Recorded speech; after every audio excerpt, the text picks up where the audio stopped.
നമസ്കാരം. കേരളത്തിലെ റെയിൽവേ മേഖലയുടെ ചിരകാല സ്വപ്നങ്ങളിലൊന്നും എന്നാൽ മരവിപ്പിക്കപ്പെട്ട നിലയിലുമായിരുന്ന അങ്കമാലി ശബരി റെയിൽവേ പദ്ധതിക്ക് വീണ്ടും ജീവനേകാൻ റെയിൽവേ ബോർഡ് തീരുമാനിച്ചു. സംസ്ഥാനത്തിന്റെ നിരന്തര ആവശ്യപ്പെടലിന്റെ ഫലമായാണ് പദ്ധതിയുടെ പുനരുജ്ജീവനം സാധ്യമായത്. റെയിൽവേ ബോർഡിന്റെ അനുകൂല തീരുമാനം വന്നതിനെ തുടർന്ന് ഈ പദ്ധതിക്കായുള്ള സ്ഥലം ഏറ്റെടുപ്പ് നടപടികൾ ജൂലൈ മാസം മുതൽ പുനരാരംഭിക്കാനുള്ള ധാരണയായിട്ടുണ്ട്. ഇതിന്റെ ഭാഗമായി ഈ മാസം റെയിൽവേ മന്ത്രാലയത്തിൽ നിന്നുള്ള വിദഗ്ധ സമിതി നിർദ്ദിഷ്ട പദ്ധതി പ്രദേശത്ത് സന്ദർശനം നടത്തും. ഇക്കഴിഞ്ഞ ദിവസം കേന്ദ്ര റെയിൽവേ മന്ത്രി അശ്വിനി വൈഷ്ണവുമായി മുഖ്യമന്ത്രി പിണറായി വിജയനും റെയിൽവേയുടെ ചുമതലയുള്ള മന്ത്രി വി അബ്ദുറഹ്മാനും സംസ്ഥാനത്തിന്റെ പ്രത്യേക പ്രതിനിധി പ്രൊഫസർ കെ വി തോമസും നടത്തിയ കൂടിക്കാഴ്ചയിലാണ് അങ്കമാലി ശബരി റെയിൽപാതയെ സംബന്ധിച്ച പുതിയ തീരുമാനങ്ങളിലെത്തിയത്. അങ്ങനെ കാൽ നൂറ്റാണ്ടിലേറെയായി ഇഴഞ്ഞു നീങ്ങിക്കൊണ്ടിരുന്ന ഇടയ്ക്ക് വെച്ച് മരവിപ്പിച്ച അങ്കമാലി ശബരി പാത വീണ്ടും അനക്കം വെച്ച് തുടങ്ങിയിരിക്കുകയാണ്.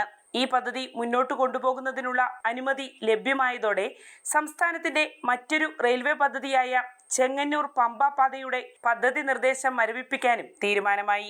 1997-98 ബജറ്റിലാണ് അങ്കമാലി ശബരി റെയിൽവേ പാതയ്ക്ക് ആദ്യമായി കേന്ദ്ര അനുമതി നൽകപ്പെട്ടത്.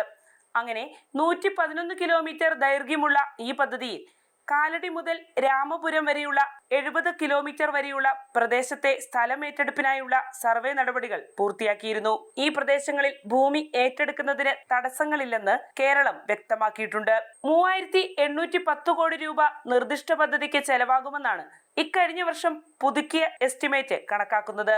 പദ്ധതിയുടെ പകുതി ചെലവ് കേരളം വഹിക്കുമെന്നും ഇത്തരത്തിൽ കിഫ്ബിയിൽ നിന്നും ചിലവഴിക്കപ്പെടുന്ന തുക സംസ്ഥാനത്തിന്റെ വായ്പാ പരിധിയിൽ നിന്നും ഒഴിവാക്കണമെന്ന ആവശ്യവും കേരളം കേന്ദ്രത്തോട് ആവശ്യപ്പെട്ടിട്ടുണ്ട്. ഈ വിഷയത്തിൽ വ്യക്തമായൊരു ഉറപ്പ് കേന്ദ്ര സർക്കാർ നൽകിയിട്ടില്ലെന്ന സൂചനയാണ് പുറത്തുവരുന്നത്. അതേസമയം മുമ്പ് അങ്കമാലി ശബരി പാതയ്ക്ക് പകരം നിർദ്ദേശിക്കപ്പെട്ട ചെങ്ങന്നൂർ പമ്പ പാതയ്ക്ക് ദൂരദൈർഘ്യം കുറവായിരുന്നു. നിർദ്ദിഷ്ട അങ്കമാലി ശബരി പാതയ്ക്ക് 111 കിലോമീറ്റർ ആണെങ്കിൽ ചെങ്ങന്നൂർ പമ്പ പാതയ്ക്ക് 58 കിലോമീറ്റർ ആയിരുന്നു ഉണ്ടായിരുന്നത്. ദൈർഘ്യം കുറവാണെങ്കിലും ചെങ്ങന്നൂർ പമ്പ പാത സാമ്പത്തികമായി പ്രായോഗികമാകില്ല എന്നാണ് ചൂണ്ടിക്കാണിക്കപ്പെടുന്നത്. ഈ പദ്ധതി നടപ്പാക്കുന്നതിൽ സംസ്ഥാനത്തിന് എതിർപ്പില്ലെങ്കിലും പദ്ധതി യാഥാർത്ഥ്യമാക്കാനുള്ള ചെലവിൽ പങ്കുവഹിക്കാൻ സംസ്ഥാനത്തിനാവില്ലെന്ന നിലപാടാണ് കേരളം സ്വീകരിച്ചത്. കഴിഞ്ഞ വർഷത്തെ പുതുക്കിയ കണക്ക് പ്രകാരം ചെങ്ങന്നൂർ പമ്പ പാതയ്ക്ക് 9000 കോടി രൂപ ചിലവ് വരുമെന്നാണ് കണക്കാക്കപ്പെട്ടത്. നിലവിൽ അങ്കമാലി ശബരി പാതയുമായി മുന്നോട്ടു പോകാനുള്ള തീരുമാനത്തിൽ തത്വത്തിൽ എത്തിച്ചേർന്നതിന് പിന്നാലെ ബജറ്റ് വിഹിതമായ 142 കോടിയിൽ 20 കോടി രൂപ തിരിച്ചെടുക്കാനും ബാക്കി നിലനിർത്താനും ദക്ഷിണ റെയിൽവേ കേന്ദ്രത്തിന് കത്തയച്ചിട്ടുണ്ട്. വാർത്തയുടെ നിറം തേടി തനിനിറം.